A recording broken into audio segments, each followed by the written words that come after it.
Greetings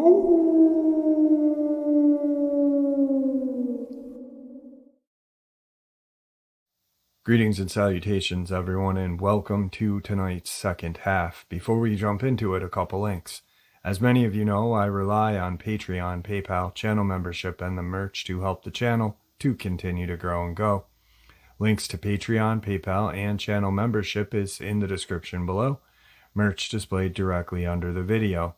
Also, Dogman Frightening Encounters, Volume 1 through 3, the audiobook versions. They were written and researched by Tom Lyons, narrated and produced by me, Jeff Nadolny.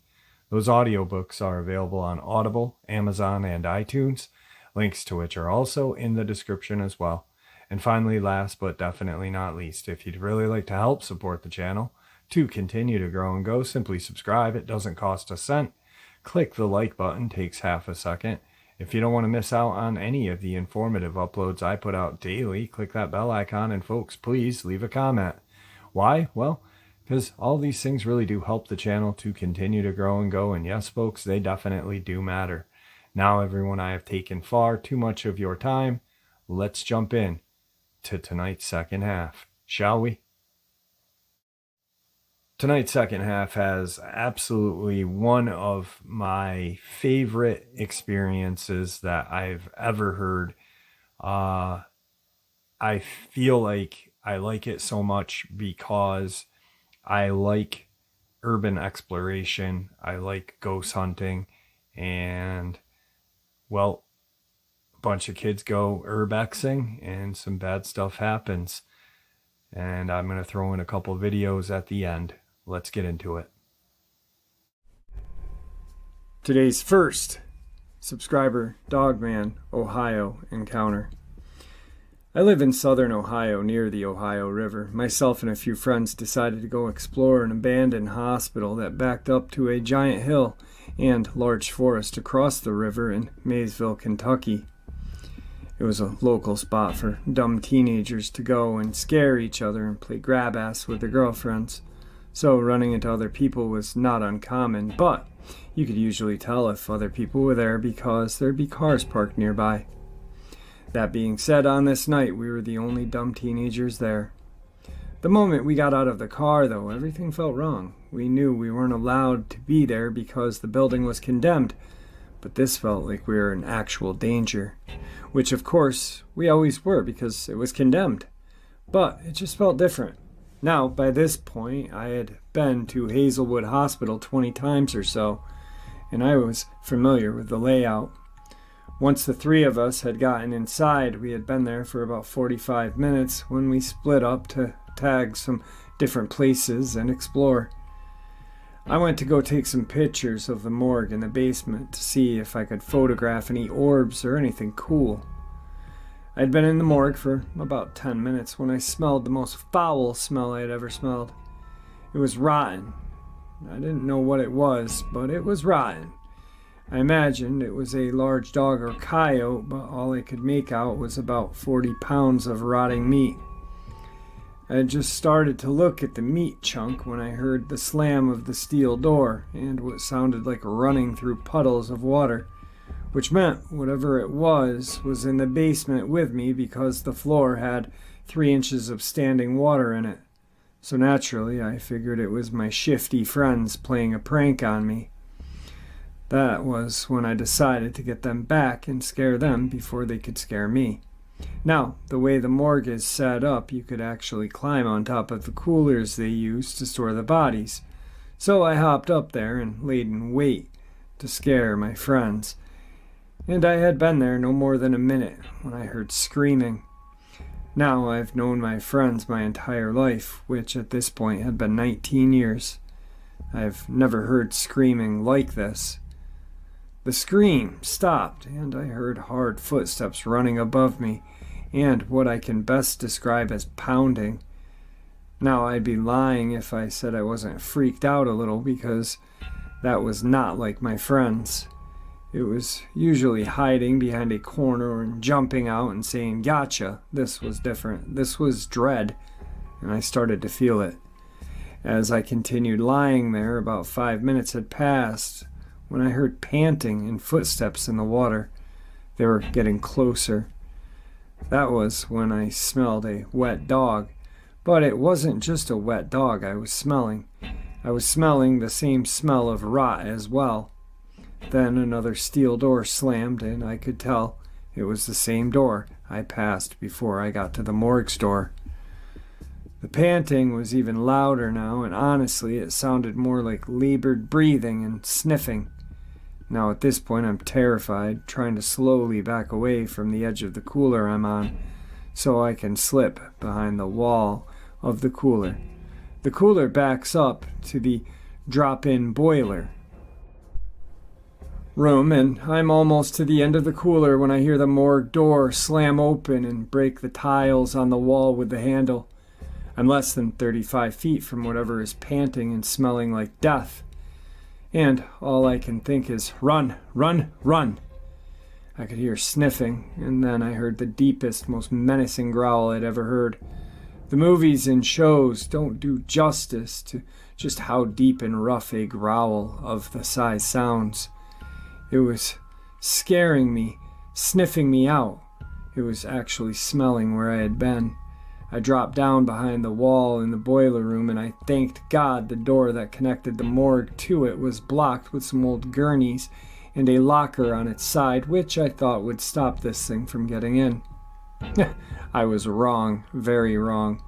I hadn't been in the boiler room 30 seconds before I heard the pounding and scratching on the steel door. It sounded just like Freddy Krueger trying to carve his way through the steel door. Then I heard the sound that still haunts me to this day. It howled, and I mean it bellowed a howl so loud I had to cover my ears.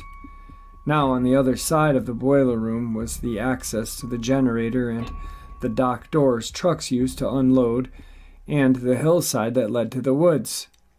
When I reached the other side of the room, I could hear this thing slamming into the door and knocking the lockers away and the gurneys.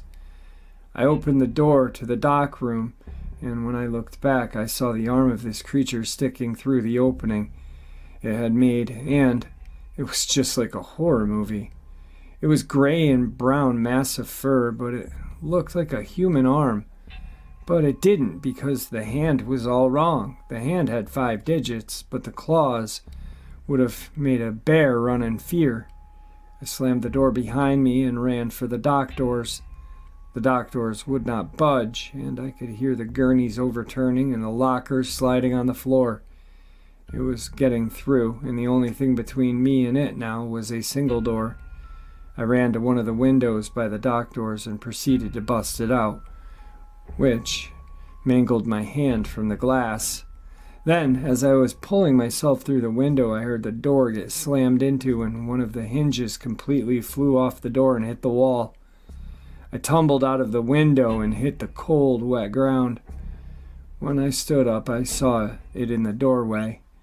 Now, I'm 6'4", 250, not little by any means, and this thing took up the entire doorway. An 8-foot, 3-foot wide door. It was covered in head to toe gray and brown fur. It had a very narrow snout, almost like a Doberman Pinscher's, and its ears were just barely visible from the doorway. But I could tell they were pointed up, just like dogs. I couldn't believe what I was seeing. I was completely paralyzed. This thing was staring right into my soul, looking at every delicious part it was going to enjoy. I never felt like an item on the menu, but I can tell you it is terrifying. Then it snarled, and that woke me up from disbelief of what I was looking at. I turned and ran. I ran up the hill into the woods to get around the hospital to get back to the street where the car was parked. I hadn't made it 25 feet when I heard the clawing get out of the window. I knew I would never make it to the car this way, so I ran back towards the hospital where the fire escape ladder was. I had used the ladder before to climb to the roof and take pictures of the entire town. I completely skipped the first 3 rungs on the ladder and was now inside the enclosed part of the fire escape. Again, this thing howled, and I could feel waves of pure terror fill my body. My hand's killing me at this point, and I'm getting blood on everything, and just as I'm reaching the first floor window I could climb into, this thing slammed into the fire escape ladder, knocking me down a couple rungs. It leapt onto the outside of the fire escape and began clawing at my feet. Just as I reached the window, I felt it. Pain like nothing I had ever felt. It grabbed just above my ankle and yanked, and in doing so shredded my boot, the end of my jeans and my legs. I was able to pull myself into the first floor window, and I heard it push itself off the fire escape and head back the way it had come. Now at this point I'm dragging my left leg, trying to keep my right hand in my hoodie pocket. The entrance we came in from was about 150 feet away down the main hall and around a left turn. As I'm halfway down the hall, I hear the steel doors slam again. I'm dragging myself down this hall, just trying to stay focused on getting out of this place. Then the howling starts again, and I can hear it getting closer. I make the turn and hear the pounding coming up the stairs from the basement. I make it to the entrance and hear the padding of hands and feet on the floor. I made the mistake of looking back just as it rounded the corner. It was running on all fours like a real dog. I bolted down the hill towards the street where the car was parked and realized the car was gone. They had left me. My only way of escape was gone. I just zoned out and kept running down the hill. My leg was throbbing, my hand was in agony, and all I could think was, I'm going to be doggy kibble. Finally, I made it to the first house I could find, and I ran full force into the door and began pounding on it like a crazy person. Thank the Lords this little old woman was home, because she opened the door and I literally fell inside just before I kicked the door closed. Standing on two legs at the other end of her driveway was this monster. I broke down in tears. I didn't know what to do. Luckily, the old lady had called the cops because a crazy person who's bleeding everywhere just fell into her home. When the police got there, they asked me what had happened. I told them the same thing I said here, and of course they didn't believe me, thought I was on drugs. EMTs took me to the hospital, and when they did blood work, they found no substances in my system. They then concluded I was attacked by a wild dog. I ended up 36 stitches in my leg, 17 in my hand. I got a rabies shot and told the local wildlife officer my story. He informed me that they had reports of wild dogs running around the outside of town, ransacking garbage cans and killing some local pets. And I informed him that it wasn't a pack of wild dogs. It was a giant Dogman, but they all just thought I was crazy. The only thing I had in my favor was the claw mark on my leg. Even the doctors were confused about how a wild dog could make a mark like that. Now, you know my encounter, and you know why I absolutely know we are not at the top of the food chain. I've never been back to Hazelwood Hospital, and I've detoured anyone from ever going there. That experience has haunted me for the last 11 years of my life. It has made me into the overcautious man I am. I always have to know where every exit is when I walk into a building, and I always know where large clumps of woods are. This experience changed me forever, and it changed the way I look at the world we live in. Just because we all haven't seen something doesn't mean it doesn't exist. It just means some people haven't been hunted for their life. I have no doubt what stalks me that night was the Dogman. I know it in my bones. Thanks for sharing, Jeff. Today's second Ohio subscriber submission. Hey Jeff, hope all is well. Here's my encounter. Please use my name, John Boy. I'm 50 years old from South Central Ohio. My brothers and I have been running around in the woods day and night since we were kids. It was late summer 2013 in Orginia, Ohio. We were planning a late night catfishing trip on the Little Miami River. It was a pretty good hike to get to where we planned on fishing, about 30 minutes through a set of woods across the field and through more woods. At around 11 p.m., with only the moonlight and a couple of flashlights to guide us, we reached our destination, rigged our lines and baited our hooks and threw out our lines and kicked back and was enjoying the cool night air when our peaceful night was suddenly interrupted. By peaceful, I mean no crickets, no tree frogs, none.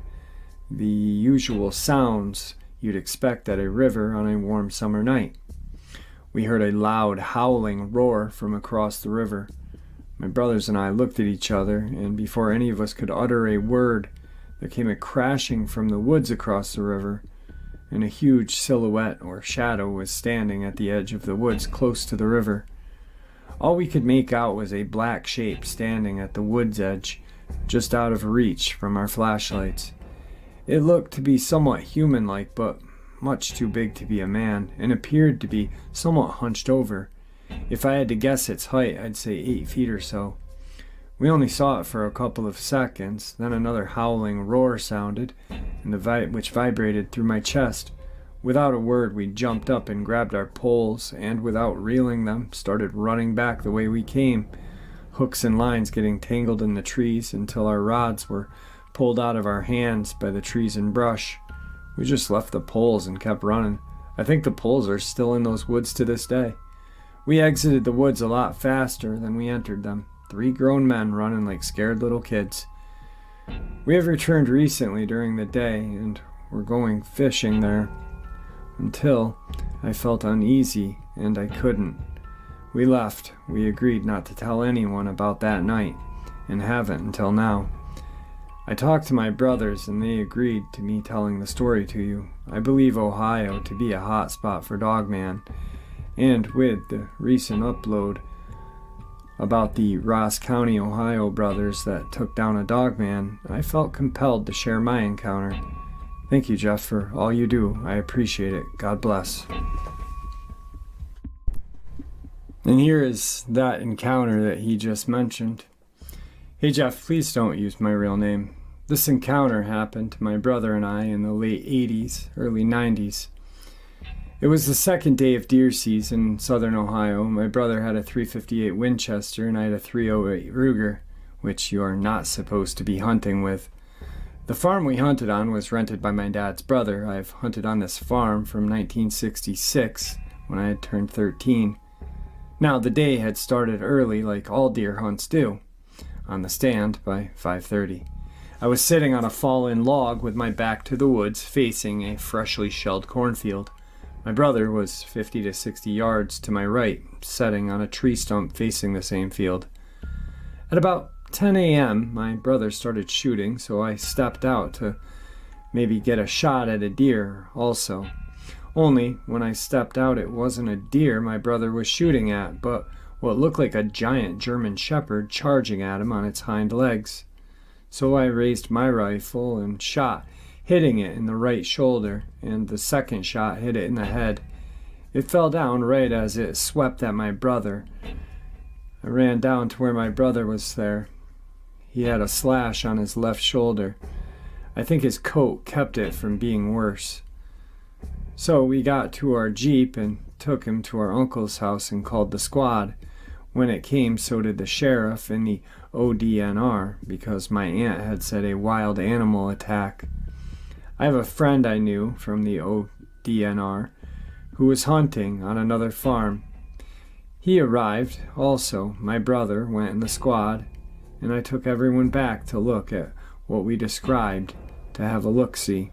No one believed us, so seeing is believing, right? This thing we had shot looked like a werewolf, long black hair like a wolf. Its belly fur was white, paws and fingers like a raccoon, only huge, and claws 3 to 4 inches long. Rear feet like a raccoon, only 15 inches long. Teeth just like a giant dog or wolf, very muscular upper body. And the legs very not wolf-like and way more man-like. Long dog-like muzzle, pointed ears on the top of its head. My brother had shot it 4 times in the chest area. I had shot twice, once in the right shoulder area and the head shot. No one from the ODNR or sheriff knew what it was, and they took tons of pictures of it. Now, this was before I had a cell phone and I didn't have a camera, so I asked my friend from the ODNR if he would get me and my brother some pics. He said yeah, and a few weeks later I asked him about the pictures and he said none of them developed. This is what my brother told how this unfolded. He said he saw 3 what he thought were German Shepherd dogs coming across the cornfield, kind of loping along towards him. And he didn't give it much thought because the neighbor farm had some dogs, but as they came closer, he noticed they were huge, so he started keeping a closer eye on them. He said when they got to 125 yards away, they stopped. He said the larger one growled and looked at him, almost smiling/grinning. The other 2 started running to my brother's right. And the larger stood on its hind legs and charged at him. That's when he started shooting, and I came into the picture. They decided to wait till the next day to retrieve the body, so they left a new ODNR game warden there to stay overnight, and all through the night he heard howls and shrieks. His words. He had fallen asleep later, and when he woke up sometime after 8 in the morning, the werewolf body was gone. Nothing was ever done or said about it that I know of. Also, on the new ODNR guy's truck was strange handprints on both doors. Also, I've asked my now retired ODNR friend about the pics several times, usually every time I see him. He says he doesn't know what I'm talking about. Also, this thing looked like a werewolf in Van Helsing's movie, exactly like it. Brother's fine, just a giant scratch mark on his shoulder and across his chest. Can't hardly see them today, but gave up hunting after all of that. I still hunt there to this day, but always take plenty of firepower and ammo. Me and him talk about it sometimes, but he won't talk to anyone else about it. And you are the only one I'll ever told this story to other than my family. If you think the story is worth sharing, you may do so, just don't say who wrote it. Thanks for listening. Next email I got from the sub. Also, Jeff, my brother's injury was listed as a dog bite. Next email, an hour later, or 20 minutes later. Also, Jeff, it was the first day of gun season in Ohio. Second, the thing smelled really bad, like wet dog and roadkill that was a few days old. Don't know if I said that before. Thanks again. Third, sorry Jeff, old memory. Creature was around 7.5 foot tall. My brother also said when he first saw them, they were on all fours but walked very odd, and also said when the big one charged on its hind legs, the other 2 ran off on all fours. Now, I did interview with him, and it was a great interview, great guy. Sometime in the near future, I'd like to get him back on if he's willing. I don't know if his brother ever heard the interview, but I think maybe he should play the interview. If you're listening, maybe try playing the interview that you and I did together for your brother. Maybe that'll help him. And maybe someday he'd like to come on. I think it'd be pretty cool if I had both you guys on, kind of like like an old, what were they called, party lines or whatever, and just talking about Dogman. Anyway, moving on. Today's 4th Ohio subscriber submission. Hey Jeff, my name's Dan, and I'll be the first to tell you my full name because I know damn well what I saw and what truly happened on that day. And if I get crap, I don't care. I'm telling you about this 5 days after it happened, so it's still fresh in my head. Because you know how you wake up from a vivid dream with lots of detail, then like an hour later you go and tell the dream to someone and it slowly fades away? Well, anyway, here's my encounter.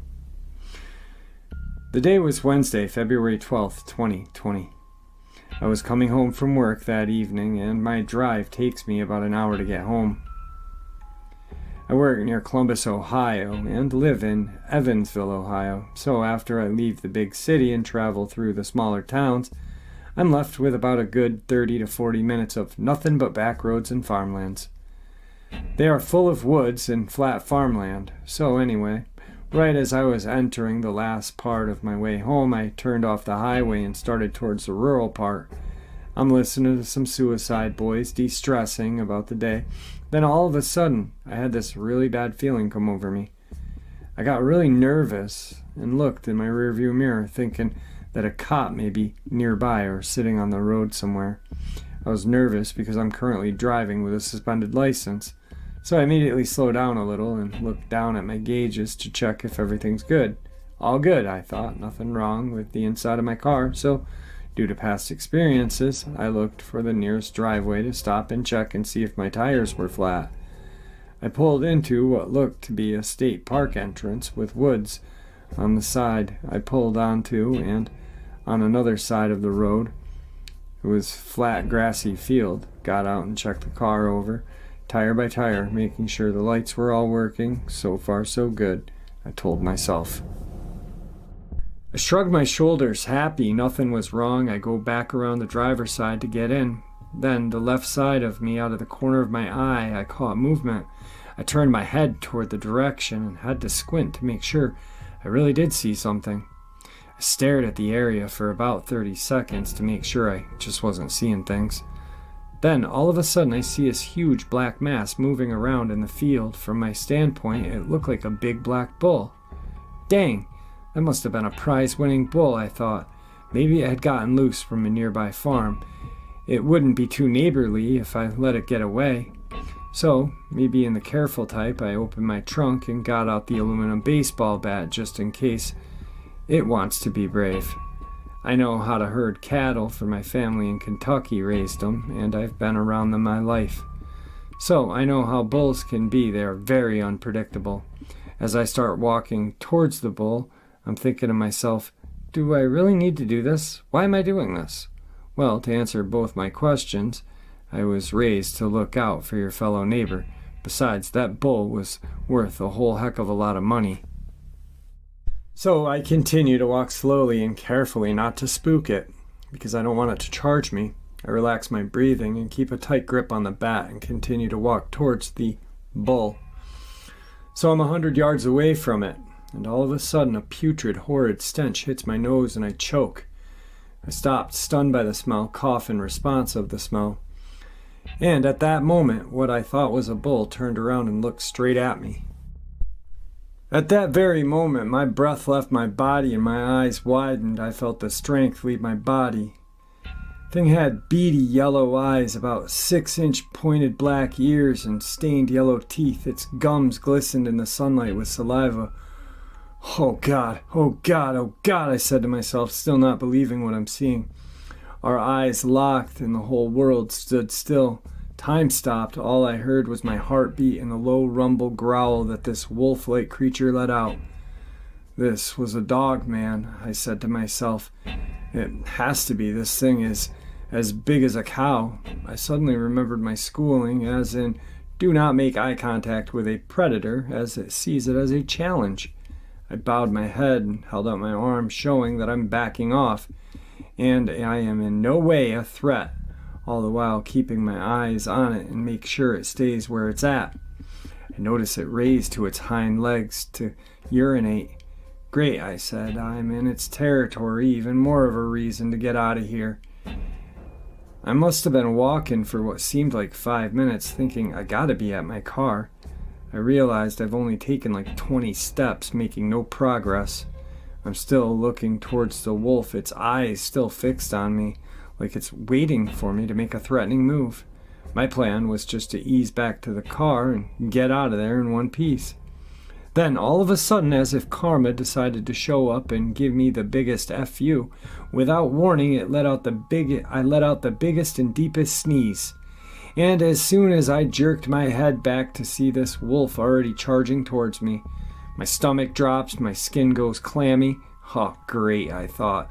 I'm gonna die here being skinned like a cow. Quick thinking, I knew I'd never make it back to my car, and if I did, what would it do to protect me from this thing? So I decided right there and then, I'm gonna go out fighting. I switched my stance and gripped my bat as hard as I could. I charged, running and screaming at this wolf. It must seem stupid, like a death wish, but I was not about to die like a coward. The wolf was about 50 yards away. This creature's tongue hanging out, drool flying from its mouth. I could feel with each step it took vibrating the earth. I had to think quick. If I try to hit it in the head, I run the risk of it biting me or slashing me with its claws. So I decide I'm going to go with its hind legs. They are the smallest part of it. Then, just as soon as I made my plan, it jumped up and started running on its hind legs. 20 yards in closing. I only have one shot. I know it. Won't kill it, but if I hurt it or stun it enough, it could give me time to get back to my car and leave. I let out one final war cry and the beast roared, shaking my insides. This creature leapt for me. I swung the bat and slid down on my knees and swung as hard as I possibly could, aiming for the beast's left hind leg. Crack! Connected. I knew I had to. I felt it. It felt like I had hit a 50-pound bowling ball. The force of the impact vibrated the bat in my hand so hard I dropped it, letting it fly out of my hands. I heard the beast bellow in pain as I came to a stop. I quickly jumped up and looked back at it. It was on all fours. It just stared at me with those hellish yellow eyes. Right then, I knew I had made a mistake because now the beast is between me and my car. I cursed at myself for being so stupid, but at the moment, I dared not take my eyes off of it, as I knew for sure. One ticked off Dogman, and it's really going to kill me.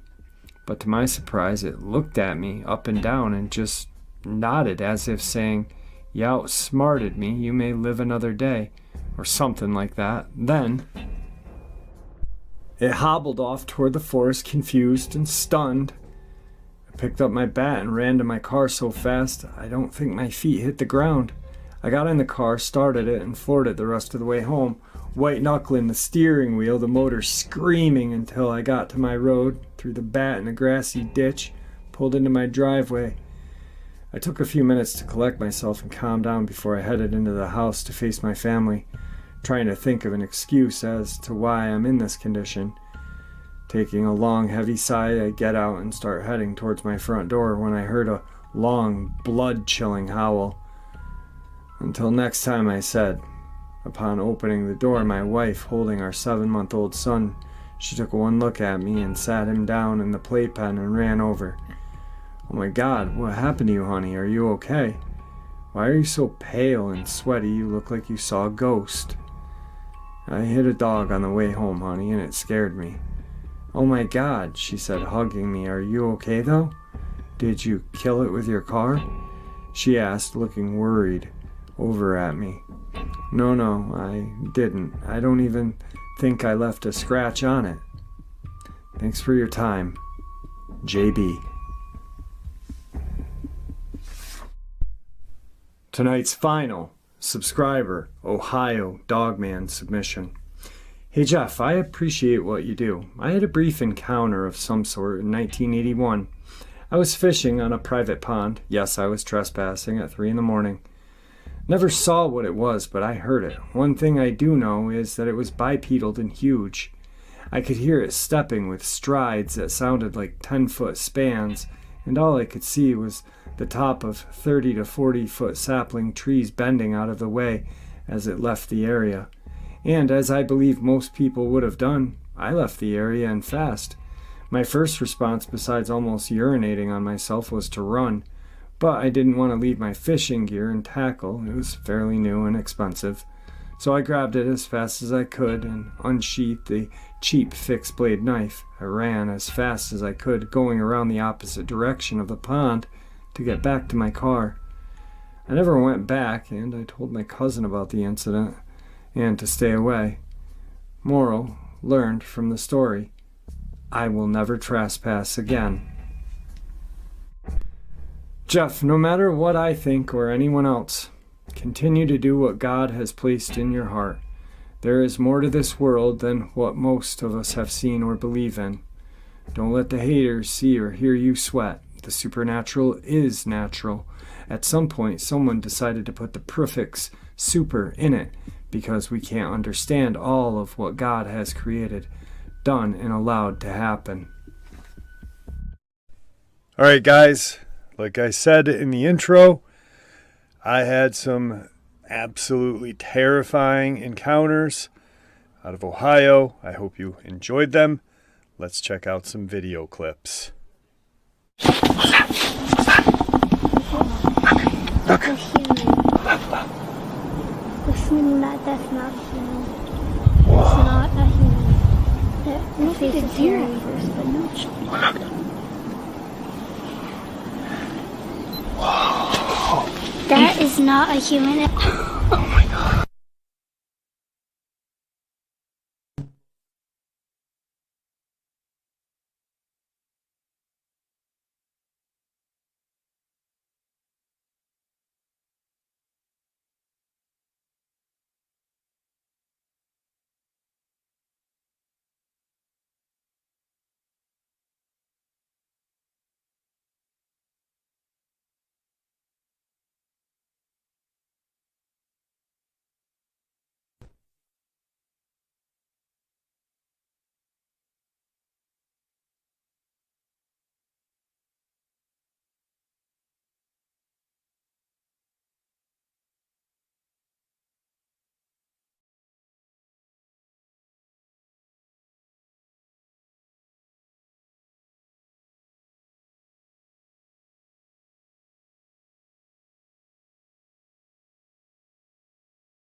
All right, folks, I hope you all enjoyed this second half as much as I enjoyed sharing it with you.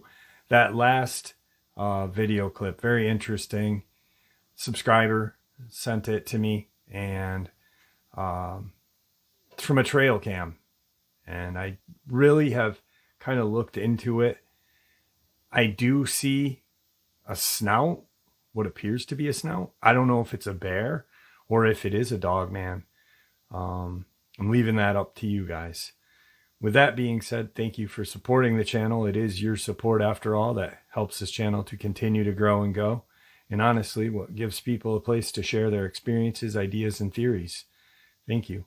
Everyone stay safe, happy, healthy, and ever vigilant, keeping an eye on our children, pets, family, and friends. These creatures are real, they are out there, and they are dangerous. Share this information with the people you love and care about, and it may just help save their lives someday. Until next time, never stop asking questions, never stop searching for answers, and God bless.